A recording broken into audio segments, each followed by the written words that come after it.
मुसलमान आक्रांताओं ने मार काट मचाई ना यहाँ आकर के, तो वो इसलिए मचाई थी कि हम जैसे लोग हैं, जैसे मान लो हम शांति प्रिय लोग हैं और 4-5 लोग आप लोग ऐसे करके बोलने लग जाओ, मतलब हम यार सिर में दर्द हो गया यार चुप हो जाओ, चुप नहीं होगे तो क्या करेंगे, मैं भाग जाऊंगा बाहर कि यार तुम लड़ लो अपने आप से, है कि नहीं?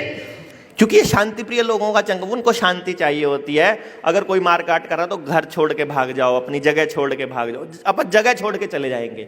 उनको लगता था कि ये लोग जब यहाँ मार काट देखेंगे, यहाँ जब हत्याएं देखेंगे, धर्म परिवर्तन देखेंगे, डीएनए चेंज देखेंगे, तो ये सब लोग भाग जाएंगे। समझे बात को? वो नहीं हुआ, हमारे यहाँ लड़ने वाले भी मिल गए। फिर उन्होंने देखा यार ये आदमी ठीक थे, वो भी भाई भाई बनकर रहने लग गए कि जगह भी बढ़िया है, उल्टा जाके करना क्या है, इधर ही बस जाते हैं। अब फिर वो पंगा हो गया, फिर वो अंग्रेजों को ले आए, वही कानून बनाने वाले लोग हैं, वही समुद्री लुटेरे हैं। समझे बात को? वही लोग बाद में अगर आप उनके हिस्ट्री जाकर के देखोगे, जब किताबों में, जब आगे रिसर्च में जब पढ़ोगे, तो आपको पता चलेगा रॉथस्चाइल्ड फैमिली एक लुटेरों की फैमिली थी, जिनको अंग्रेजी में वो पायरेट्स वाली जो मूवी आती है ना, पायरेट्स ऑफ कैरेबियन टाइप के, उस टाइप के समुद्री लुटेरे, वो समुद्री लुटेरे थे। उन्होंने यहां के राजाओं के साथ मिलकर संधियां कर ली कि एक काम करो, राज करो तुम, ऐश करो तुम, हमें कोई टेंशन नहीं, बस टैक्स कलेक्शन की ताकत हमको दे दो। अब टैक्स कलेक्शन की ताकत देने से क्या होगा, सोचो जरा उसका इंपैक्ट। मान लो मैं काम करता, मैं टीचर हूं, मेरे को कोई सैलरी नहीं मिलती है, टीचर को सैलरी नहीं मिलती थी। मैंने बोला शिक्षा, स्वास्थ्य, न्याय, राजनीति और खेती में पैसा था ही नहीं हमारे यहां, पहले ही नहीं था। जो पढ़ा रहा है उसको पैसा नहीं मिलेगा, तनख्वाह नहीं मिलेगी, इज्जत मिलेगी पूरे गांव की।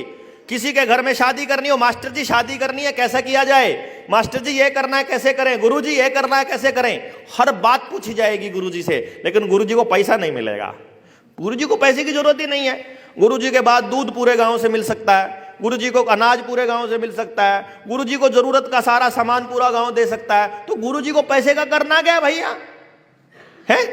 ऐसे ही बैद जी, सुबह ही बैद जी निकलेंगे झोला उठा करके, बोलेंगे हाँ भाई कोई तकलीफ घर में, नहीं जी कोई तकलीफ नहीं है। अगले घर में भाई क्या तकलीफ, कि जी पेट में दर्द है, कल क्या खाया था, कल ये खा, अभी मौसम ये खाने का नहीं है, ये बंद कर दो, ये खाना शुरू कर दो, अभी ये मौसम आ गया है, बता के चल पड़े अगली साइड में, अजवाइन ले लेना, चूरन ये फलाना खा लेना, बात खत्म।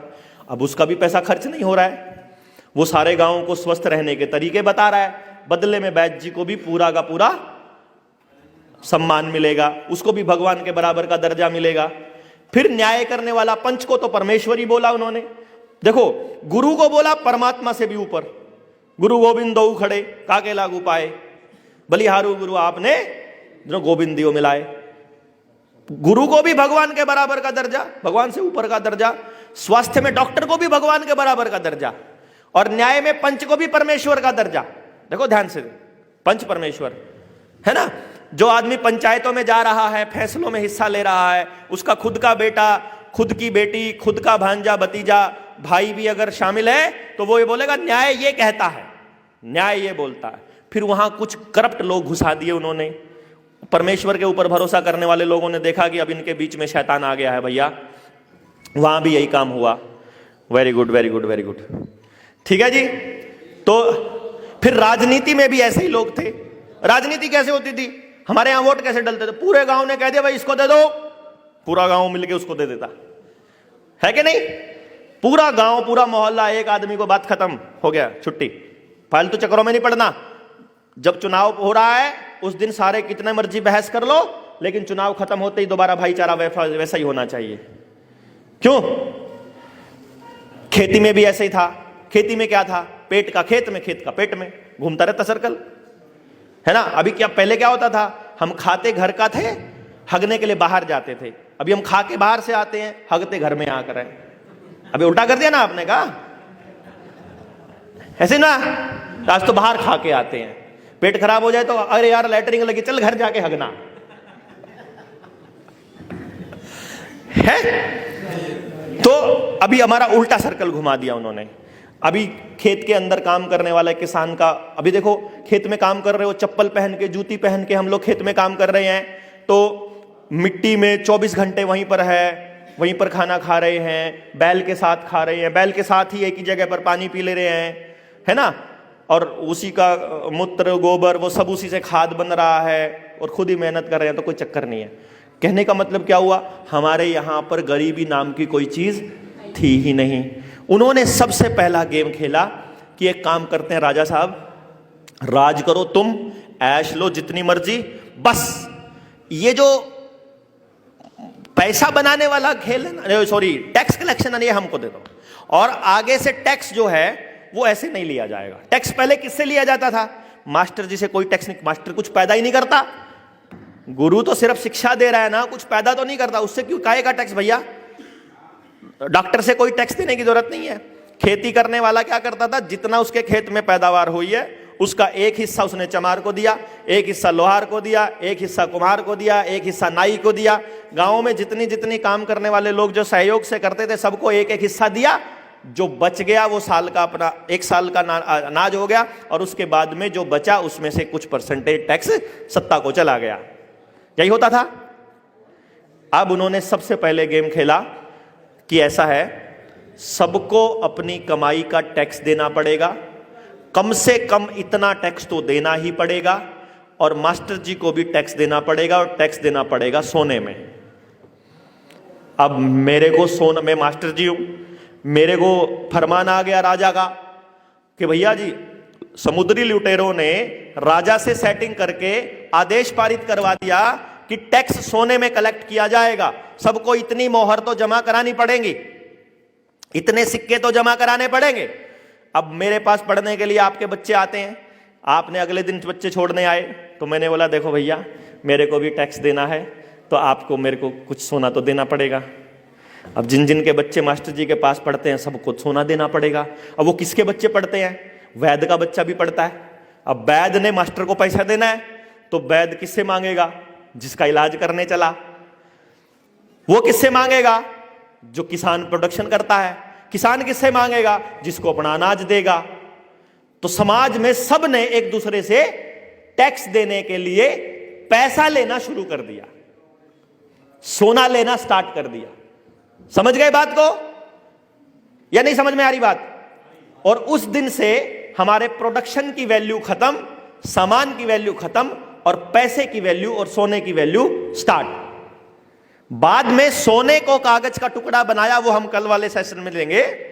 लेकिन यहां से पैसे का चलन चालू हुआ, और पैसे का चलन चालू होते ही हर आदमी को यह पता चला कि भैया इस पैसे से सामान खरीदा जा सकता है। मास्टर की विद्या खरीदी जा सकती है, वैद्य जी का ज्ञान खरीदा जा सकता है, किसान का अनाज खरीदा जा सकता है। तो पैसे में परचेजिंग पावर स्टोर होना शुरू हो गई कि पैसे से खरीदा जा सकता है। तो लोगों ने परचेजिंग पावर को स्टोर करना स्टार्ट कर दिया। वहां से संग्रह स्टार्ट हुआ, वहीं से करप्शन शुरू हुआ, चोरी वहीं से शुरू हुई। टैक्स की चोरी कह लीजिए, समाज में एक दूसरे की मेहनत की चोरी कह लीजिए, किसी भी तरह की चोरी कह लीजिए। और जैसे ही आदमी ने थोड़ी सी चोरी करी, उसकी ज़मीर, उसकी आत्मा उसको कचोटने लगेगी। जैसे ही आत्मा कचोटने लगेगी, वो कहेगा भाई ये बात उसको मत बताना। फिर वहां से उसको, उससे छुपाने के बदले में फिर आप मेरा से कोई काम करवाओगे, फिर मैं आपसे कोई काम करवाऊंगा, और फिर ऐसे करप्शन बढ़ते बढ़ते बढ़ते बढ़ते फिर आप में से कुछ लोग कहने लगेंगे सभी चोरी करते हैं, इसमें क्या है, सारे ही करते हैं तो मैं भी कर लूं तो क्या फर्क पड़ता है। समझ गए। वो यहां से बढ़ते बढ़ते कहानी यहां तक पहुंचे। अब वो जो 13 फैमिलीज हैं, वो जो उस टाइम के समुद्री लुटेरे हैं, वो सारे के सारे उनका ब्लड लाइन यहूदियों का है, इजराइल से आता है। इजराइल के साथ अगर कनेक्शन कहीं पर भी सरकार का दिखाई देता है, जितनी टेक्नोलॉजीज हैं सारी टेक्नोलॉजियों के मूल में इजराइल मिलेगा आपको, और वो इजराइली ही इस खेल के पीछे हैं। अब मैं इजराइल देश को तो नहीं कह सकता, क्योंकि इजराइल के लोगों को तो 5-5 डोज लगी हैं, 6-6 डोज लगी हैं, तो लोग तो बेचारे वहां के भी हमारे जैसे ही हैं। लेकिन जो सत्ता में बैठे हुए लोग हैं वो रहते अमेरिका में हैं या लंदन में है। लंदन का एक अलग से इलाका बनाया हुआ है जहां दुनिया का कोई कानून लागू नहीं होता, वहां सिर्फ नेचुरल लॉ चलता है। उस इलाके में वो रहते हैं, ना वहां कोई पुलिस अलाउड है, ना वहां कोई दूसरा कोई कानून अलाउड है, और वो अमेरिका के जरिए पूरी दुनिया को कंट्रोल करते हैं। मतलब फ्रंट में अमेरिका रखते हैं। जैसे नीलामी करते हैं ना अपन लोग, नीलामी में अपनी बोली लगाने होती है तो 3-4 लोगों को भेज देते हैं, हम ही, तू भी मेरी बोली लगा दिए, तू मेरी लगा दियो, आपस में कंपटीशन करके इतने में तुम छुड़वा लेना। जैसे बोली लगाने के लिए करते हैं ना, ऐसे ही वो बैठे इजराइल में है, चलता गेम पेटेगन सिटी से है, वाया लंदन, फिर अमेरिका में उनके हेडक्वार्टर्स हैं और वहीं से चलता है सारा खेल। यूनाइटेड नेशंस के जरिए कह लो, वर्ल्ड बैंक के जरिए कह लो, IMF के जरिए कह लो, ऐसे करके सत्ताओं के जरिए कह लो, मीडिया के जरिए कह लो, अखबारों के, किसी भी जरिए से, बाकी कुछ भी कह लो। बात समझ में आ गई? ठीक है ना? वो कंट्रोल, वो कभी सामने नहीं आते हैं। अभी वर्ल्ड इकोनॉमिक फोरम के जरिए वो सामने आने लगे। वो हमेशा एक दुश्मन को सामने रखते हैं, वो एक आदमी को सामने रखते हैं। जैसे आजकल उनका जो आदमी है जो सामने, वो है बिल गेट्स फिलहाल, जिसको उन्होंने फ्रंट में रखा हुआ है। तो ताकि जब हम लोग विरोध करने लगे, जब हम गालियां देने लगे, तो किसको देंगे? बिल गेट्स को। तो जो असली कल्प्रिट है वो आराम से मौज करते रहते हैं। वो कभी कोई पैसा नहीं कमाते हैं, वो पैसा छापते हैं अपनी मर्जी से, जितना उनका जी करता है। सारी दुनिया में जितने नोट छापने की मशीन है उन्हीं की है, जितने नोट छापने का कागज है केवल वही बना सकते हैं, जितने नोट छापने के अधिकार है केवल उनके पास है। पूरी दुनिया में जितने रिजर्व बैंक हैं उनके मालिक वो हैं। पूरी दुनिया में जितनी इकोनॉमी कंट्रोल होती है सारी वहीं से होती है। तो आप सब लोग मेहनत करते हैं, आप लोग पैसा कमाते हैं, वो लोग पैसा छापते हैं।